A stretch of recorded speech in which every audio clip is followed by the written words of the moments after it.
अस्सलाम वालेकुम dear friends, कैसे हैं? Doctor Sadia hair.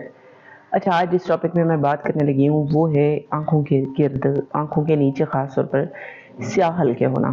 बहुत सारे लोग आँखों के नीचे जो स्याह हल्के होते हैं उसके लिए बहुत ज़्यादा परेशान होते हैं। तो सबसे पहले तो आपको कोई भी उसकी दवाई लेने से पहले ये पहचान करनी है कि क्या आपको आँखों के नीचे वो स्याह हल्के हैं या आँखों के नीचे वो जो डिप सा होता है, जो गड्ढा सा होता है वो बन रहा है। तो उसके लिए आपने स्किन की पिंच को या तो उठा लेना है और उसको देखना है या फिर यूं करके सीधा करके आपने देखना है। अगर तो वो स्किन बिल्कुल क्लियर है, ट्रांसपेरेंट है, मतलब उसमें इस तरह की कोई चीज़ नहीं है, कलर नहीं है, ब्राउनिश सा पिगमेंट या ब्लैक पिगमेंट उसमें नहीं आ रहा, आपकी जल्द के दूसरे रंग की तरह का वो रंग है, तो इसका मतलब है कि आपकी आंखों के नीचे वो गड्ढे हैं, जो आपकी आंखों के नीचे होने गड्ढे होने की वजह से उस पर जो साया पड़ रहा है वो उस जल्द को ब्लैक रंग दे रहा है। तो आपने उसका एक अलग ट्रीटमेंट है, ठीक है।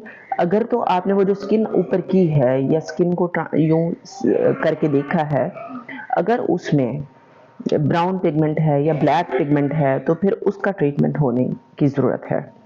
तो सबसे पहले तो हम इसकी वजूहात को देख लेते हैं। तो इसकी वजूहात क्या है? सबसे पहले, अगर आप पूरी नींद नहीं ले रहे हैं, 6 से 8 घंटे की नींद, तो फिर आपकी आंखों के नीचे स्याह हल्के पड़ जाते हैं। अगर आप स्मोकिंग करते हैं तो आपको स्याह हल्के, क्योंकि फ्री रेडिकल्स आपकी बॉडी में बहुत ज़्यादा बन रहे हैं और ये आपको जो है डार्क सर्कल्स दे रहे हैं।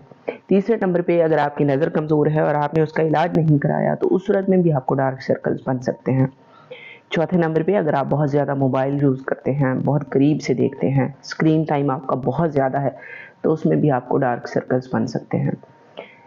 फिर ये है कि अगर आप मेकअप ऐसा इस्तेमाल कर रहे हैं जो आपकी स्किन को इरिटेट कर देता है, लेकिन फिर भी खूबसूरत दिखने के लिए लोग करते रहते हैं, तो उस सूरत में भी आपको डार्क सर्कल्स बन जाते हैं। आपकी ये पूरी ओवरऑल स्किन को भी ख़राब कर सकता है। तो उस मेकअप को अवॉइड करें या उस मॉइस्चराइज़र को अवॉइड करें, उस सन ब्लॉक को अवॉइड करें जो आपकी स्किन को इरिटेट कर रहा है, उसकी फ्रेगरेंस से आपकी आँखों में पानी आ जाता है, उसको भी अवॉइड करें।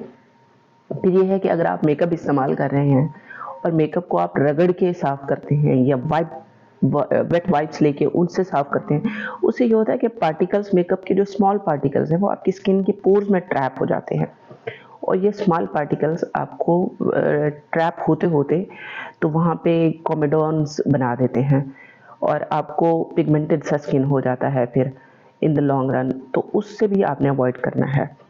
उसके बाद ये है कि अगर आपको कोई एलर्जी है आपकी आँखों के इर्द-गिर्द, तो आपने उसका प्रॉपर ट्रीटमेंट कराना है।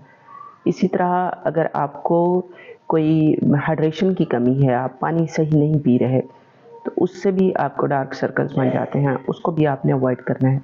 अगर आपको कोई स्ट्रेस है, कोई टेंशन है और उसके बारे में आप देर तक जागते और सोचते रहते हैं, तो उसको भी आपने अवॉइड करना है।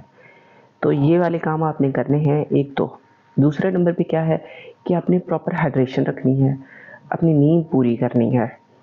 इसके अलावा आपने कुछ लाइटनिंग एजेंट्स, लाइटनिंग क्रीम्स होती हैं, उनको इस्तेमाल करना है। बहुत अच्छे से मॉइस्चराइज़ रखना है स्किन को। अच्छे कुछ एंटीऑक्सीडेंट्स यूज़ करने हैं। कुछ केमिकल पील्स भी होते हैं, उससे भी इसको ठीक किया जा सकता है। इसी तरह कुछ लेज़र्स हैं, उनसे भी इसको ठीक किया जा सकता है। अच्छा, इसके अलावा जो है ना, अगर तो आपको यहाँ पे डार्क सर्कल्स भी हैं और साथ आपको गड्ढा भी पड़ा हुआ है, तो उसमें फिलर्स भी इस्तेमाल होते हैं। इसी तरह फैट ग्राफ्टिंग भी होती है कि फैट, आपकी बॉडी का ही फैट कहीं से लेके, तो जहाँ ज़्यादा फैट्स हैं वहाँ से लेके, फॉर एग्जांपल पेट से या थाइस से वो आपका फैट लेते हैं और उसे नैनो फैट में कन्वर्ट करके उसको फिर आपकी स्किन के ऊपर इंजेक्ट कर देते हैं, खासतौर पर अंडर आईज एरिया में। तो इससे ये है कि एक फिलनेस हो जाती है, आपकी वो स्किन फिल्ड हो जाती है, वो एरिया फिल्ड हो जाता है। तो उससे एक तो जो गड्ढा पैदा हो रहा था वो ख़त्म हो जाता है। दूसरा ये है कि आपको थोड़ा सा वो जो फैट है वो रिजुविनेशन का काम करती है, वो आपकी स्किन लाइटनिंग का काम करती है, सेल ग्रोथ अच्छी हो जाती है वहाँ पे। तो आपकी जो वो है डार्क सर्कल्स हैं वो कम हो जाते हैं। होपफुली आपने इस बात को समझा होगा। लेकिन ये है कि ओवर काउंटर, ख़ासतौर पर कॉस्मेस्यूटिकल कंपनीज़ की जो मेडिसिन्स हैं, मेरा ख़्याल है आई वुड लाइक अगर आप उसको डिस्कनेक्ट कर दें, डिसकंटिन्यू कर दें, क्योंकि वो चीज़ें आपको ज़्यादा फ़ायदा नहीं देती, नुकसान देती हैं। मेडिसिन की तरफ आएँ और मेडिसिन से रिलेटेड जो भी उसका इलाज हो उसको करें प्रॉपर्ली। मेरे चैनल को सब्सक्राइब करें, बेल आइकन को प्रेस करें ताकि आने वाली हर नई वीडियो आपको मिलती रहे। Thank you very much.